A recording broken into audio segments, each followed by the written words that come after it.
बिस्मिल्लाहिर्रहमानिर्रहीम। कहते हैं महमूद गज़नवी का दौर था। एक शख्स की तबीयत नासाज हुई तो तबीब के पास गया और कहा कि मुझे दवाई बना के दो। तबीब ने कहा कि दवाई के लिए जो चीज़ें दरकार हैं सब हैं सिवाय शहद के। तुम अगर शहद कहीं से ला दो तो मैं दवाई तैयार कर देता हूँ।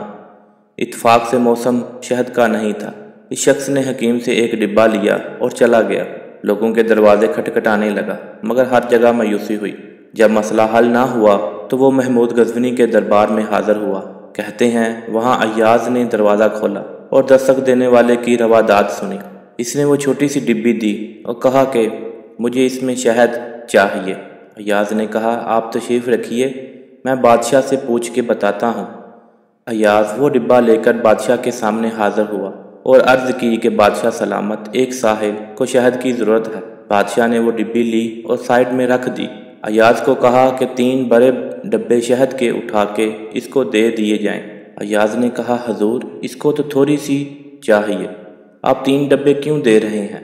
बादशाह ने अय्याज़ से कहा वो मज़दूर आदमी है, इसने अपनी हैसियत के मुताबिक मांगा है। हम बादशाह हैं, हम अपनी हैसियत के मुताबिक देंगे। मौलाना रूमी फरमाते हैं आप अल्लाह पाक से अपनी हैसियत के मुताबिक मांगें, वो अपनी शान के मुताबिक अता करेगा। शर्तिया ये है कि मांगें तो सही। मज़ीद अच्छी वीडियो के लिए अपने चैनल को सब्सक्राइब करें, वीडियो को लाइक करें, शेयर करें और कमेंट सेक्शन में अपनी राय का इज़हार ज़रूर कीजिए। शुक्रिया, जज़ाकल्लाह।